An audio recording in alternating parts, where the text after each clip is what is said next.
ladies and gentlemen, are you ready? Shit's about to hit the fan. Welcome to Unsanctioned Thursdays on Wrestling with Freddie.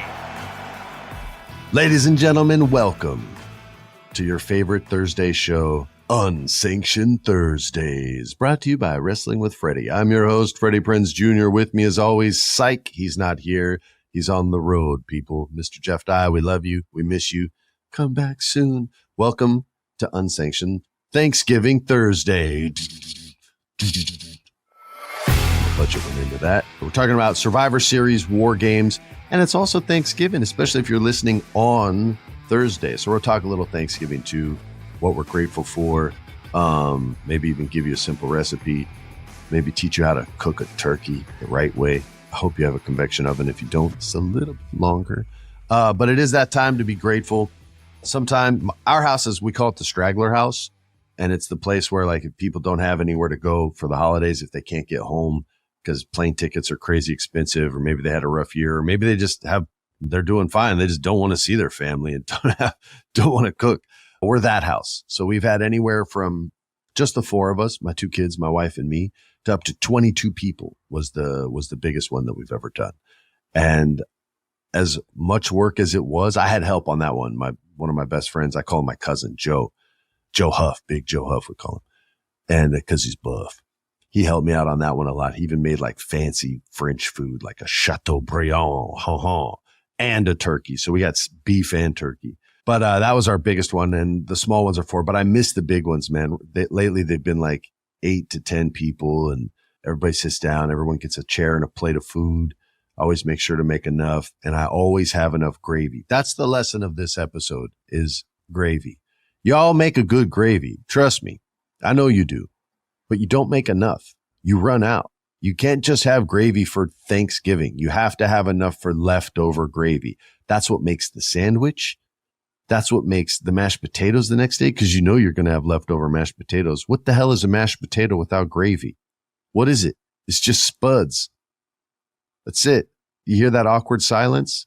Yeah, that's what spuds are without gravy. They're just nothing.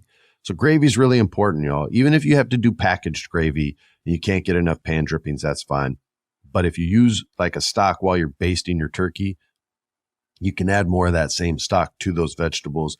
You thicken it. You all know how to reduce stuff and lower heat, simmer and all that. You don't even have to put flour in there to thicken it. There's other ways to do it as well. You can you could do a bouillon cube if you wanted to really kick up the flavor. If you don't have enough broth, you use water in a bouillon cube.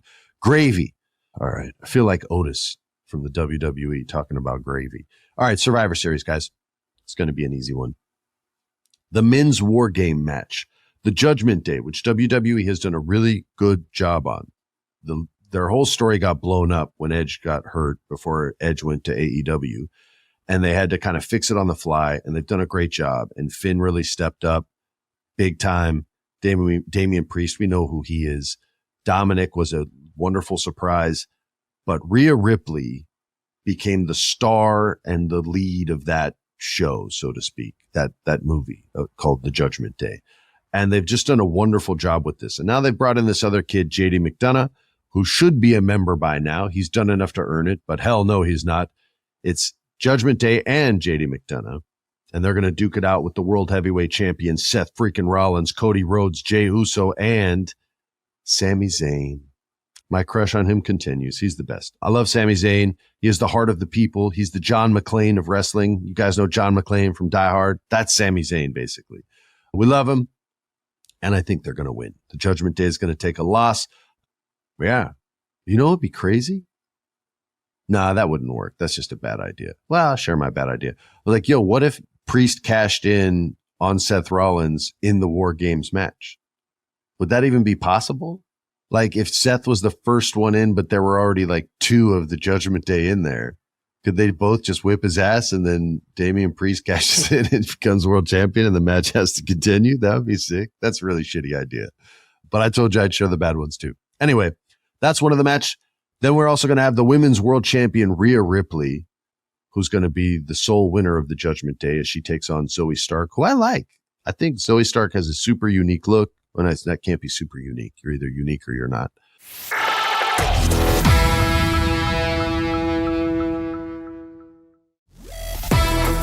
A unique look, strong body, strong face. She's getting better on the mic. I'm not a wrestler. I can't analyze wrestling, but her wrestling in the ring is super good. Yeah, but she's not winning that match. It's Rhea Ripley. All day, every day. She's going to be the champ for a long time. Rhea Ripley, we love you. Intercontinental Champion, Gunther versus The Miz. And I'm more excited for this match than Jeff is. And maybe I'm more excited for it than you are, but I think this is going to be phenomenal. Gunther's already proved himself as a beast in there, a technical wrestler. He has chops like a wrecking ball. He really gets the crowd into the match. They're always very involved with everything he does. People have really committed to hating him and respecting him. So he's over, as the kids say. Guy's so over. And then there's The Miz, who's been the consummate professional for this company. He has lost to so many people and only needs to get a couple wins to be credible enough again to then get the next guy over, or at least try to get the next guy over. They don't always succeed, but his effort is always 100%. And he's in a real match with a guy that called him a joke and is more of a celebrity than a professional wrestler. And it's gotten this rise out of him. I would have liked to see this story draw out a little more. I hope this isn't the end of the story.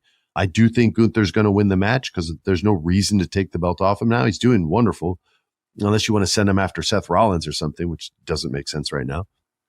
So I think he beats The Miz, and hopefully it's with shenanigans so that they can tell the story maybe 2 or 3 times.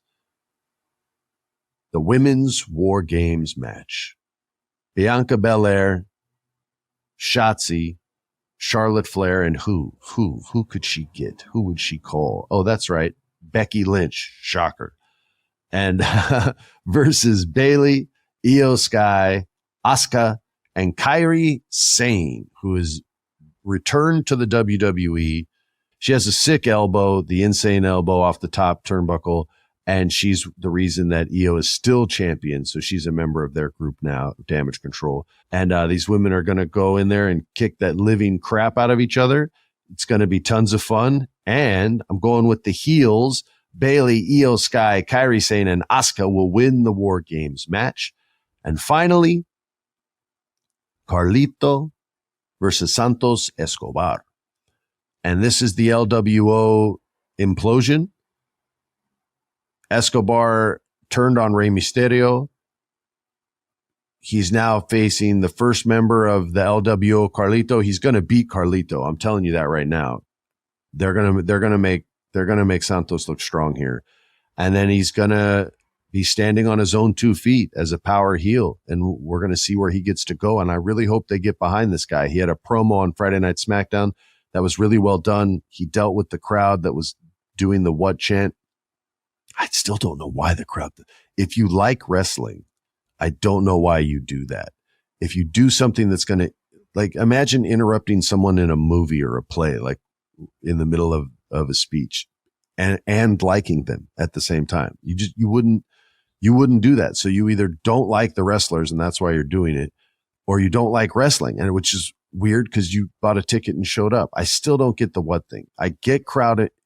I get the involvement, right, during the matches, but let wrestlers speak. That said, he did a great job pacing himself out, realizing, okay, it's a what crowd, so I'll be patient. I'll let them get their nonsense in, and then I'll move forward. But yeah, if you like wrestling, I really don't understand why you do that. But to each their own. I'm not judging you. I'm just letting you know you're not helping these wrestlers get better. It's not like hey, there's a challenge I have to deal with. No, I've literally watched it like end careers in the truck just because of the what chant. So there you go. Anyway, that wraps up the show. A happy Thanksgiving from both me and Mr. Jeff Dye and my dog Sato Kumi and the little miniature dachshund named Franz. He's got a lot of attitude. I'm going to be sharing little pieces of turkey with them throughout the day. Don't rat me out on social media or you're banned and blocked for life. Love all you guys. Happy Thanksgiving to you. See you every single Wednesday and every single Thursday right here on my Cultura podcast network. I'm Freddie Prinze Jr. on behalf of Jeff Dye. Peace. This has been a production of iHeart's My Cultura Podcast Network. For more podcasts from iHeartRadio, visit the iHeartRadio app, Apple Podcasts, or wherever you listen to your favorite shows.